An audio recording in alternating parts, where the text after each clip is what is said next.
दिलीप और सुधांशु नाम के दो भाई थे। दिलीप की शादी कावेरी के साथ हुई और सुधांशु की शादी माया के साथ।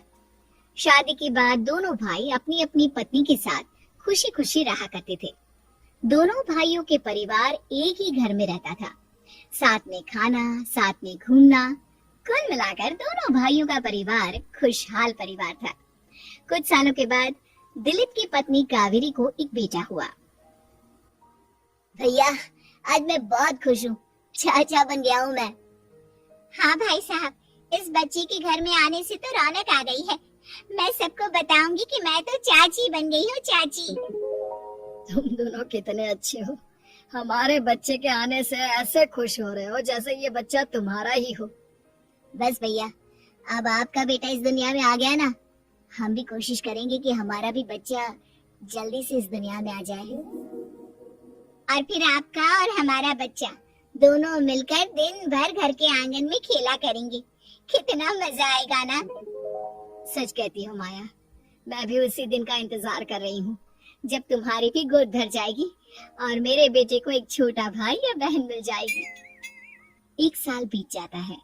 दिलीप और कावेरी का बेटा अब 1 साल का हो चुका था, लेकिन सुधांशु और माया की कोई औलाद नहीं होती। माया, लगता है कि हमारी जिंदगी में बच्चे का सुख ही नहीं है। ऐसा क्यों कहते हैं? दिलीप भाई साहब का बेटा भी तो हमारा ही बेटा है ना। तुम्हारी बात बिल्कुल ठीक है माया, लेकिन फिर भी हमारा खुद का एक बच्चा होता तो कितना अच्छा होता। हाँ, कावेरी भाभी भी हमेशा कहती है उन्हें अपने बेटे के लिए एक छोटा भाई या बहन चाहिए। लेकिन देखिए ना, हमारी तो किस्मत ही कितनी खराब है। हमारे तो सारे ट्रीटमेंट भी फेल हो चुके हैं। डॉक्टर ने भी साफ साफ कह दिया है कि तुम कभी माँ नहीं बन सकती। वही तो सुधांशु, बहुत बुरी किस्मत है हमारी। लेकिन माया, हम अपनी किस्मत को इतना क्यों कोस रहे हैं? हम दिलीप भाई साहब के बेटे को अपने बेटे की तरह ही प्यार कर सकते हैं ना। हाँ जी, बिल्कुल सच कहा। मैं भी वैसा कर सकती हूँ, चाची हूँ। उसे छोटी माँ का प्यार नहीं दूंगी क्या? कुछ दिनों के बाद दिलीप का एक दोस्त दिलीप से मिलने के लिए आता है। अरे क्या बात है दिलीप, बधाई हो बधाई। और घर तो काफी बड़ा है तुम्हारा। वैसे तुमने अपने बेटे के बारे में क्या सोचा है? भैया, और क्या सोचेंगे, बस उसे पढ़ा लिखा कर अफसर बनाएंगे, उसकी पढ़ाई पर खर्च करेंगे। अरे भाभी, आपकी तो इतनी सारी प्रॉपर्टी है, आपको किस बात की चिंता? ले देकर एक बेटा ही तो है। अरे नहीं दोस्त, तुम गलत समझ रहे हो।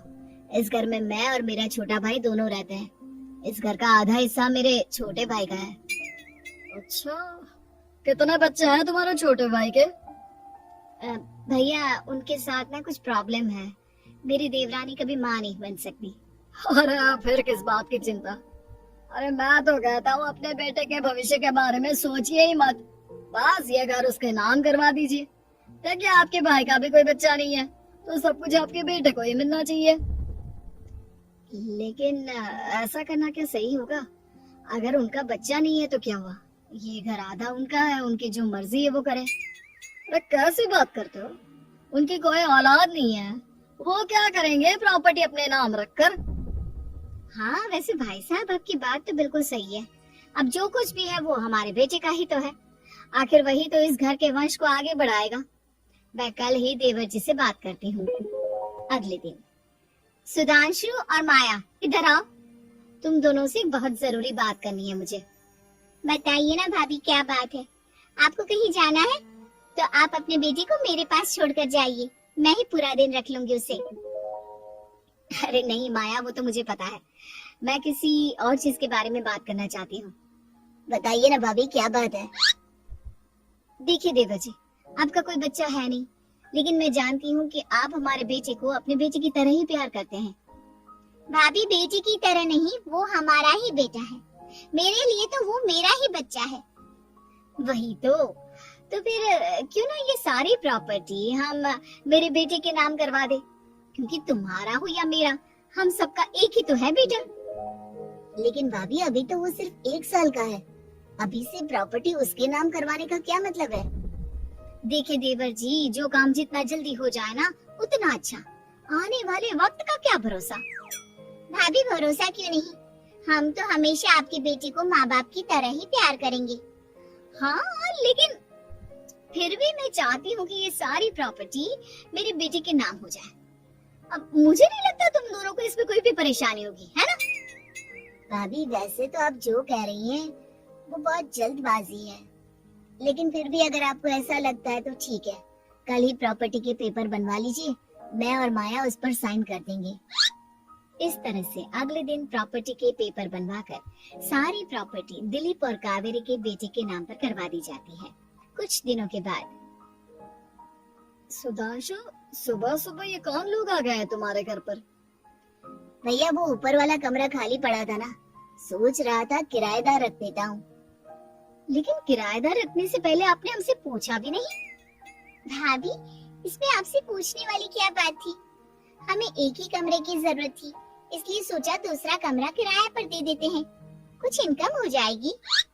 अरे माया, ये सारी प्रॉपर्टी अब मेरे बेटे के नाम पर है और यहाँ पर जो कुछ भी होगा उसके लिए तुम्हें मेरी या दिलीप की परमिशन तो लेनी पड़ेगी ना। हाँ सुधांशु, तुम्हारी भाभी ठीक ही तो कह रही है। अब देखो, तुमने खुद अपने हाथों से ये प्रॉपर्टी हमारे बेटे के नाम की है, वह भी बहुत छोटा है, तो इस घर से रिलेटेड सारे फैसले तुम्हें हमसे पूछ कर लेने चाहिए। भाभी हमें तो लगा था कि आप हम लोगों से बहुत प्यार करती हैं, लेकिन आप तो हमारे साथ भेदभाव करने लगी। अरे इसमें भेदभाव करने वाली क्या बात है? और मैंने कौन सा तुमसे कुछ गलत मांग लिया? अरे ले देकर मेरा बेटा इकलौता इस पूरे वंश का वारिस है, सब कुछ उसके नाम है, तुम्हें इस बात से जलन क्यों हो रही है? भाभी माया को जलन नहीं हो रही, वो तो बस ऐसे ही कह रही थी। सब जानती हूँ मैं, इसकी खुद की तो कोई औलाद पैदा नहीं हुई, बस इसीलिए जब देखो तब मेरे बेटे पर बुरी नजर डालती रहती है। देखो माया, कावेरी तुमसे बड़ी है, वो जैसा कहती है वैसा करो, और वैसे भी इस घर पर अब तुम लोगों का कोई अधिकार नहीं है, वो तो हम लोगों की भलाई समझो जो तुम्हें अभी तक यहाँ रहने दिया है। भैया आप इतने कैसे बदल गए? इस प्रॉपर्टी ने आपके दिल से हमारे लिए प्यार पूरी तरह खत्म कर दिया है क्या? इसी तरह वक्त बीतता जाता है और देखते देखते दिलीप और कावेरी का बेटा प्रणव 25 साल का हो जाता है और उसकी नौकरी लग जाती है। पापा आज मेरा अपॉइंटमेंट लेटर आ गया है, मैंने सिंगापुर में जॉब ज्वाइन कर ली है। लेकिन प्रणव, विदेश में नौकरी करने जाने से पहले तुम्हें कम से कम अपने मम्मी पापा से एक बार पूछना चाहिए था ना। इसमें पूछने वाली क्या बात है माँ, मैं सिंगापुर जाकर जॉब करना चाहता हूँ तो करना चाहता हूँ। देखो प्रणव, हमने तुम्हारे लिए इतनी सारी प्रॉपर्टी यहाँ पर रखी हुई है, उन सब का क्या होगा? यहाँ रहो, बिजनेस करो। सॉरी पापा, मैं यहाँ रहकर कोई बिजनेस नहीं करने वाला, और ये जितनी भी प्रॉपर्टी आपने मेरे लिए संभाल कर रखी है ना, ऐसे ही किसी को दान में दे दीजिए, क्योंकि मैं सिंगापुर से वापस इंडिया आकर कभी नहीं रहने वाला। दिमाग खराब हो गया है तेरा, जानता नहीं तेरी वजह से हमने तेरे चाचा चाची से लड़ाई करके पूरा घर तेरे नाम करवा दिया था। हाँ तो ऐसा करने से पहले आपको सोचना चाहिए था ना। और मम्मा, मैं तो वैसे भी उस वक्त 1 साल का था, मेरा इस मैटर से कोई लेना देना नहीं है। कैसी बात कर रहा है ये लड़का? अरे तेरी वजह से अपने छोटे भाई से दुश्मनी लेकर बैठा हूँ मैंने तो उसे घर से भी निकाल दिया। जानता नहीं तू, बाजू वाले घर में एक छोटा सा कमरा किराए पर लेकर रहते हैं तेरे चाचा चाची, और ये सब मैंने तेरे लिए किया। देखिए पापा, आपने जो कुछ भी किया अपने लिए किया, मैंने आपसे कब कहा था कि मुझे ये प्रॉपर्टी और घर चाहिए? और वैसे भी अपने भाई के साथ इस तरह का बिहेव करके आपने कोई अच्छा काम तो किया नहीं। तू सही कह रहा है बेटा, हमने तेरे चक्कर में अपने छोटे भाई जैसे देवर और बहन जैसी देवरानी को इस घर से निकाल दिया। बहुत बड़ी गलती हो गई मुझसे। ठीक है मॉम, तो अब आप अपनी गलती सुधारो, लेकिन मुझे तो फॉरेन जाना है, मैं वहीं जाऊंगा। अब आगे क्या करना है ये आपका डिसीजन है। और प्रणव सिंगापुर जॉब करने के लिए चला जाता है।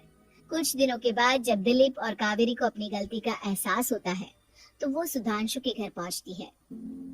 सुधांशु, माया, हमें माफ कर दो, हमसे बहुत बड़ी गलती हो गई। क्या हुआ भाभी? आज इतने सालों के बाद अब हम गरीब लोगों के घर क्या करने आई हैं? भाभी, हमने तो खुशी खुशी अपने भतीजे को सब कुछ दे दिया, अब हमारे पास कुछ भी नहीं बचा है। भाई मुझसे बहुत बड़ी गलती हो गई, जो तेरे जैसे भाई को मैंने प्रॉपर्टी के चक्कर में घर से निकाला, और जिसके लिए मैंने ये सब कुछ किया वो खुद ही विदेश चला गया। भैया भाभी, जिस बेटे के लिए आपने हम लोगों को इतनी तकलीफ दी, आपस के प्यार को बिगाड़ा, जब वही आपसे दूर चला गया तो आपको इस बात का एहसास हुआ। लेकिन माफ कीजिए, अब हम आपके साथ रहने के लिए उस घर में नहीं आ सकते। नहीं नहीं माया, ऐसा मत कहो, मुझसे बहुत बड़ी गलती हो गई, प्लीज वापस चलो, मैं वो घर फिर से तुम्हारे नाम कर देती हूँ। भाभी, मैं उस घर का क्या करूंगी? किसके लिए? मेरा कोई बच्चा नहीं, मैं तो बस जिंदगी भर आप लोगों के साथ प्यार से रहना चाहती थी, प्रणव को अपने बेटे की तरह प्यार करना चाहती थी, लेकिन आपने मुझसे वो अधिकार छीन लिया। भाभी और भैया, एक सवाल पूछना चाहता हूँ आप लोगों से। जो बच्चा कुछ ही दिन पहले दुनिया में आया हो, जिस बच्चे के भविष्य का आपको पता ही ना हो, उसके लिए अपने पुराने रिश्तों को तोड़ देना, अपने सगे रिश्तेदारों से दुश्मनी मोल लेना, उनके साथ झगड़ा करना, उनकी बेइज्जती करना, क्या ये सही है? कम से कम हमें सही वक्त का इंतजार तो करना चाहिए ना। सिर्फ प्रॉपर्टी के लिए अपने सगे भाई को घर से निकाल दिया, वो भी अपने 1 साल के बेटे के लिए। क्या ये वाकई में सही था? जवाब दीजिए मेरी बात का।